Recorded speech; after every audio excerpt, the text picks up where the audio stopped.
Good evening, ladies and gentlemen. Welcome to another edition of TBR. I'm George Binns, and we have with us this evening our state representative for the 6th Essex District, Hannah Bowen. Welcome, Hannah. Thanks, George. Always good to be here.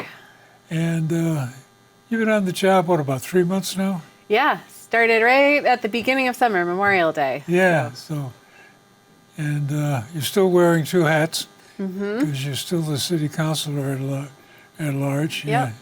Yeah. And I guess the city's kind of quiet now. I mean, other than the trash and recycling, it's relatively quiet. Yeah, that's nothing that the city council can do anything about. Unfortunately, no. We'll get an update about it right after Labor Day, sort of where things stand, if there's anything else. Yeah, basically it comes down to this Reliance and the union are not talking. So yeah, Republic, yeah. the strike goes on and on. Yeah. Anyway, I guess one of the issues I'm concerned about is the governor's pushing a lot of activity. Yep. She wants to have electric trains, get rid of the diesels, Yep. and at the same time she's pushing we ought to have more data centers, and to keep the electric power grid going, got to get batteries to back it up. So there's a whole bunch of activities in the energy field Yep. that I think is getting to be a little challenging because basically when you look at it, the state of Massachusetts does not produce enough electricity by itself. In fact, it's something less than 50% of the electricity we use is homegrown. The rest is imported. And most of the stuff that is generated here is natural gas.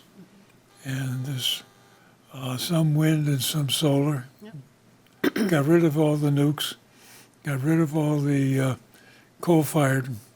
So we're down to gas-fired, and that the governor is bragging about, well, she stopped 2 gas lines from coming in. So where do you think this is going to go? Yeah, I mean, it's a really turbulent time, and we're in the midst of a lot of big shifts where we're trying to become more sustainable in the long term, manage the environmental impacts, the quality of life impacts, and power the kind of economy and lifestyles that we want to have. So we're sort of looking at multiple timescales and multiple options. And so, yes, there's a lot happening right now. On the electrification of the commuter rail, I'm really excited that our line is kind of next in line. That's still many years off, but next in line, that'll bring, cleaner trains, for all of us who live along the train tracks. We hear the idling, we see the some slowness of the system at times. It'll bring more reliability, more sustainability, hopefully more frequent stopping. So that's exciting, but you're right, it will use electricity. On the data centers, there's a lot of debates across the country, but certainly in Massachusetts, about how sustainable is the sort of data center industry that's growing up with the needs for greater computing for AI applications and just moving to a more digital world. So there was actually a hearing this morning for people to weigh in on regulations related to tax breaks for data centers to sort of attract those jobs and infrastructure to parts of the state that can manage it. But there's a lot of trade-offs to be had there around water use and electricity use and thinking about like what are those economic engines behind it. So, that's an active conversation. And then when we move to a wider mix of electricity sources and more solar, more wind, and more distributed generation, there is this effort to build up the storage capacity too. So right now there's a window open for the first state procurement of storage capacity. It's like a 3 or 4 year process to start to build up like offsetting solutions and actual storage solutions, and just make our overall grid better able to manage what's coming onto the grid and what's going off of the grid and sort of manage the time scales of those things. So there is a lot. And there are two big pieces of legislation that in some way might impact the broader sustainability conversation and specifically the electric grid. And then there's ongoing work on grid modernization with the companies like National Grid in our area, but Eversource and others statewide. I think there's 3. So, they're looking at producing plans that work for them as companies, and the role of the state in setting the guidelines for what those plans need to include, the targets, having oversight, figuring out how it's all going to get paid for. That's a constant process as well. And so over the last couple of years, we've gone through the first set of new modernization plans, and now there's a new sort of set underway that prioritized a slightly different set of goals for the utilities to provide the kinds of capacity that we're going to need and the kinds of flexibility that we're going to need. Yeah. So. Well, one of the issues that comes up with the data centers in particular is they are demanding megawatts of electricity. It's a big operation. It's a big deal. Yeah. And the grid has to support it with new units to generate that electricity. Yeah. And in some states, I think Virginia in particular, they would take the cost of this new generating facility and just spread it over all the ratepayers. Yeah. So to some extent, the households are paying for more power for the grids Yeah. to drive the data centers. And it's gotten to be a little contentious. Yeah. And you mentioned that the water demand, that what a lot of people don't recognize is just about all the electricity that goes into a data center ends up as heat. And the only way to get rid of it is you got to flush it out with lots of water. Yeah. And this gets to be very demanding on the system. And one of my favorite jokes is, it's springtime when you go out through Hamilton and Wenham and the signs are up, no sprinkling. Right. The drought warning. So yeah. there is Yep. water around, but it's not an unlimited supply. Yeah. Yep. So that's another one of the challenges, that this gets to be a very big problem. And what concerns me is people are attacking it in bits and pieces. Yeah. And I don't think all the bits and pieces are adding up. Yeah, for now it's hard to tell whether they are or not. So those grid modernization plans all count on models of anticipated demand in the future, which, there are a lot of smart people working on, and it keeps changing so fast that it's hard to know what's popping up where. And so even just managing, new solar projects that need to be fed into the grid, that are already underway or already planned or are ready to go, but the utilities need to manage for them. And then thinking about what's happening on the demand side. Yeah, it's really complex. So, there are, I think, a couple of encouraging areas to look at. So there is a statewide advisory council to oversee that grid modernization process. Those are public meetings. We can follow what's happening, can weigh in on what the priorities are there.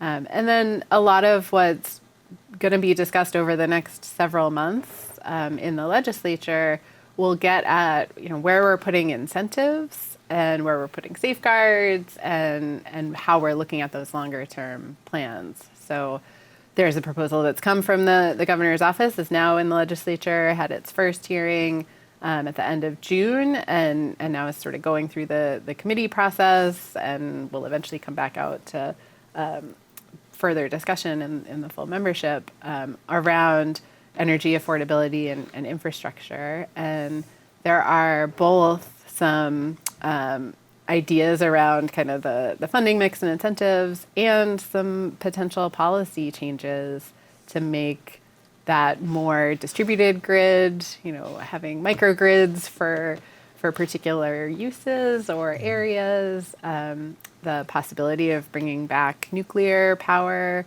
in smaller forms than maybe had been discussed in the past, more sort of small sites.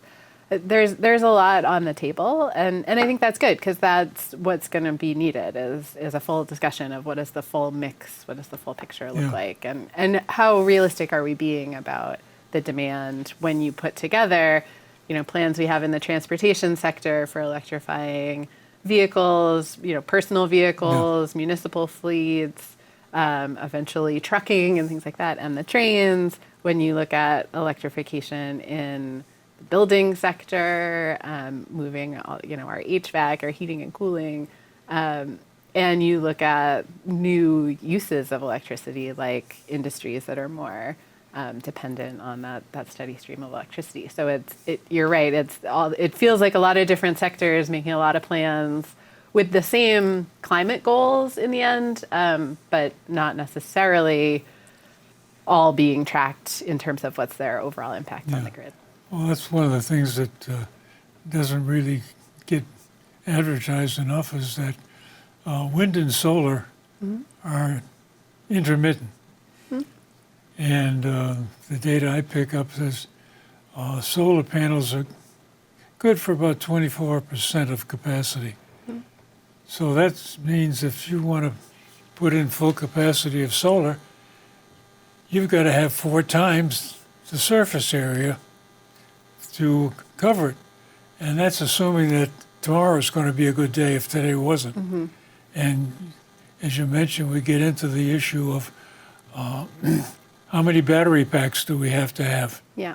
And they're expensive. Yeah. It goes about $1,000 a kilowatt hour. Yeah. And you think about it, you leave your toaster on for an hour, that's about a kilowatt hour. There's a big demand out there, and I think some big money gets stuffed into it. Yeah. So the issue gets to be a little testy, I think, as to how do you spread the cost of developing this capability. Yeah. And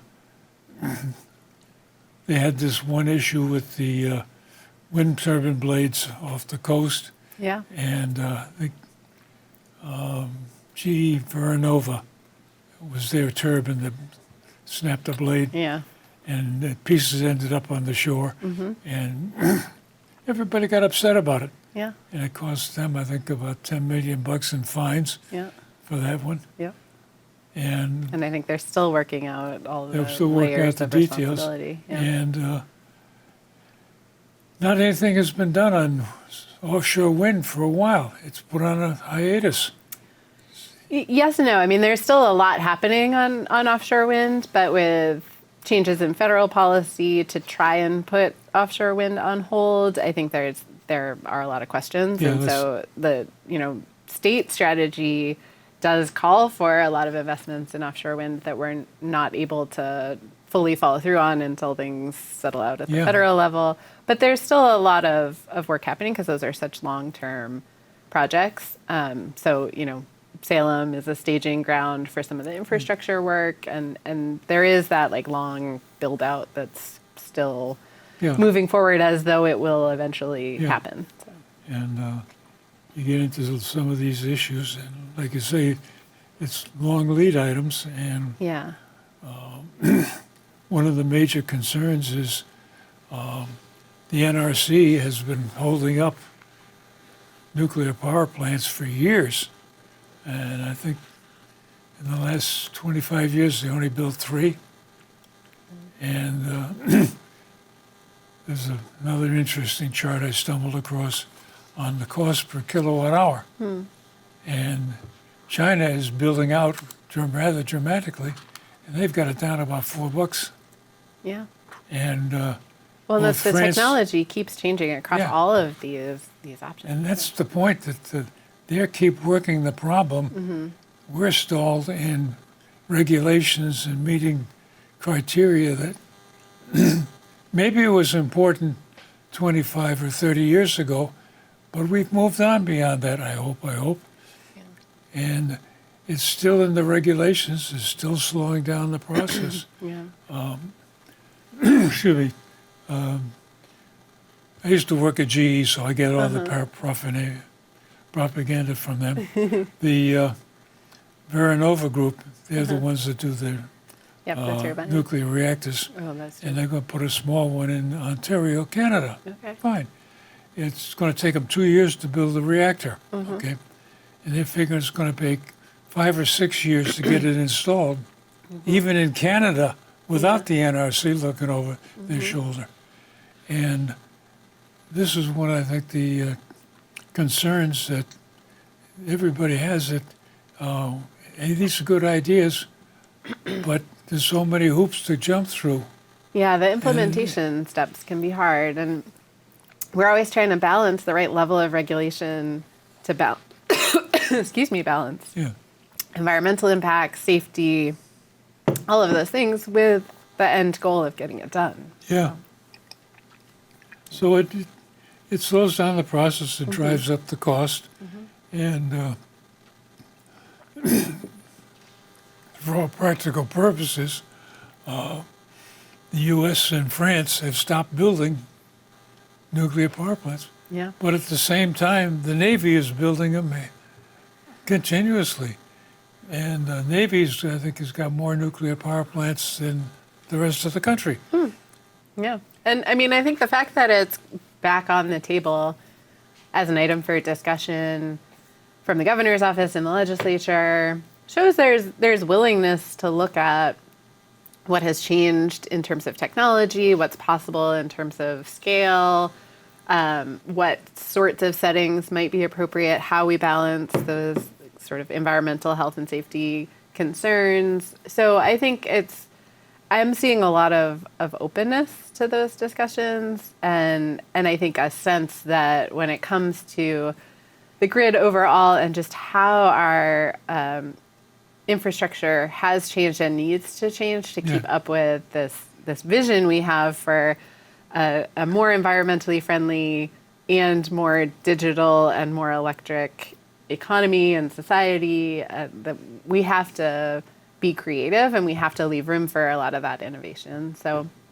there's also, I think, it's an interesting time where sort of state by state, there are very different environments for testing new technologies, building the workforce, for sustainable infrastructure, for clean energy. And Massachusetts is at the forefront of a lot of that. We want to stay there.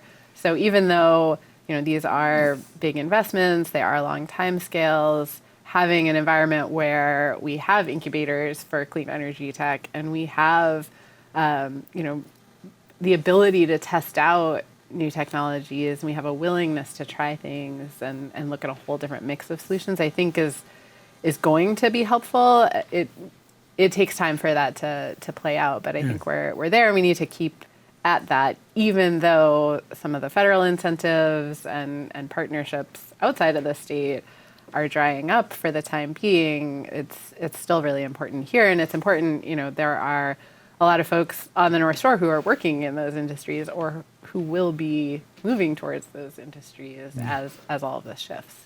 Yeah, that's the other scary part of it. If you make it too difficult, then the industries go away. Yeah. And this is one of the tales of the NRC. There are a number of companies that started down the path of building a plant. They never got to the point of putting the shovel in the ground because they just, enough of that. Yeah. Too many regulations, too many hoops to jump through. And what's killing them is they have to take out a loan to start financing this thing, and they're paying interest on that loan, and they're not generating any electricity to pay for it. Right. And this is, I think, one of the issues I think needs to be considered, that the Navy got into this business because of one guy, Admiral Rickover. And he drove the system. Yeah. And he made it happen. And I think this is one of the things that government in general doesn't have, is a strong voice. Another example is Route 95 going down through Pennsylvania. Truck caught fire, bridge went out. Yeah. They were talking, well, it's going to be a couple of years to replace the bridge. The governor says, no, I want it fixed in 12 days. And he made it happen. Yeah. So contrast that with our bridges here in Beverly. Yes, 5 which are years. very different situations. I know, Yeah. but it's the lack of somebody saying, you know, the Captain Picard, make it so. Yeah. Yeah. Well, I mean, I think it's a whole bunch of factors, and like the bridges here, I think there have been really strong advocates for speeding up that process, and you know, the reality is of all the different agencies that need to work together, and where we are on the list of statewide priorities and where the funding's coming from. It's not the sort of situation where there is a single decision maker who can bring that to the top of the list. And, you know, we're looking at like the Cape bridges Oh, yeah. also needing to be done and much more heavily trafficked, much more like statewide economic impacts of, you know, Oh, they have postponing higher that maintenance. priorities, So- no doubt about So it. yeah, only to say like we're not alone in needing, you know, if we had one strong person who could say let's fix all the bridges at once, there isn't really the capacity to do that. We're far Yeah. enough behind that. So I think it's a mix of both. Like we need those strong advocates for every project, and so that's, you know, it's definitely on my plate to remain the strong advocate for the Hall Whitaker and the Kernwood bridges in Beverly so that they don't fall off the radar, so Yeah. that they stay, they keep their place in line, they keep moving up, we keep shortening that timeline, and also understanding that it is in the context of a lot of other priorities and projects. But I think, you know, when it comes to some of the electric grid and electrification, you know, also just, I think we do have some really strong voices in Massachusetts who are not going to let that fall off, and who Yeah. are going to keep looking at, you know, whether all these plans in different sectors are adding up to the right mix of things, and whether we're accounting for all of that demand, how we're doing that, how we're preparing people for those shifts. You know, I see a lot of that happening. So Yeah. I'm encouraged by that, but yeah, I mean, it's also this balance in a representative government. You need space for a lot of voices. Yeah. We're not a dictatorial system where you can just Yeah. say, today this is my priority, so this is what's going to get done. Oh, yeah. So it is this sort of ebb and flow of whether things feel like they're moving fast enough or not, and we have to keep at it. Yeah. So, you know, I'm already getting a lot of feedback from constituents who have priorities around sustainability and what this transition to a more electrified lifestyle looks like, and really hope to hear from more, because, you know, as that energy affordability and infrastructure bill moves forward, as the environmental bond bill moves forward, which will have less impact on some of the grid priorities, but a lot on broader sustainability issues, coastal resilience, things like that. You know, I'm part of those conversations, want to be a voice for priorities in Beverly and Wenham. And so, you know, getting all those good ideas in has been helpful so far, and I think will be really helpful this fall Yeah. too, as those come up. And sometimes you get bogged down in the minutia. Yeah. And I got one that surprised me. Got this notice that says, if you do not want to be called with all these solicitations, Oh, all the offers. Yeah. Yep. yeah, dial massgov/do not call. So I said, I get fed up with these things. I get 3 or 4 phone calls a day from somebody who's trying to sell me some sort of Medicare insurance, something or other. I answered and went through it with them once. I got transferred to China, I think. But anyway, And so I called up and I said, put me on the no-call list. Well, you've been on it since 2004. Oh, What? It's not working. Yeah. You know, and it's little things like that that I think that bog the system down. The system's supposed to be there, it's supposed to be working, it isn't. And a lot of time and effort is going to get involved. How do we update the system and how do we go through it? And it's unnecessary work. yeah. And I think that's one of the other issues that caught us with the bridges. DOT came into town and said, well, we already got 200 bridges out, and yours is just next on the list. Yeah, it's 201. Yeah. Yeah. And it really was, I think I found another number, it's only 69, but it's still a bunch of bridges out. Yeah.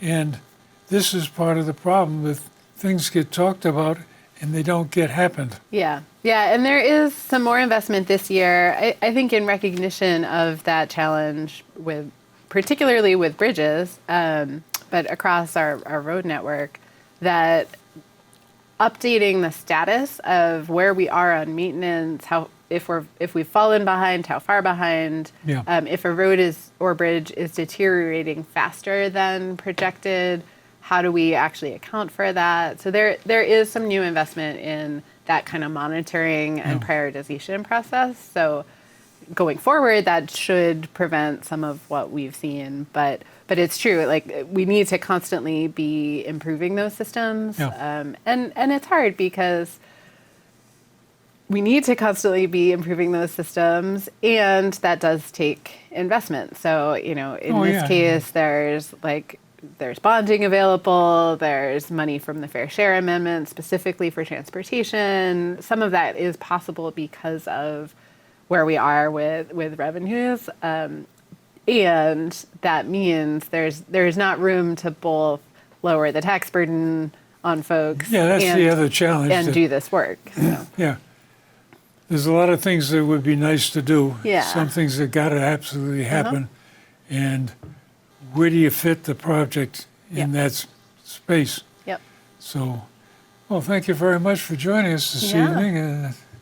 Interesting discussion. I think it's starting to get into some of the real issues that you're facing and we as taxpayers are facing. So. Yeah, and that we have a say in the coming months. Yeah, so I'd like to invite you back sometime Great. in the near future, see how it's going. Yeah, thanks again. And ladies and gentlemen, thank you very much for joining us this evening.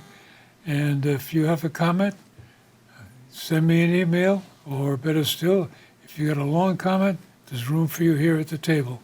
So stay tuned and we'll be back.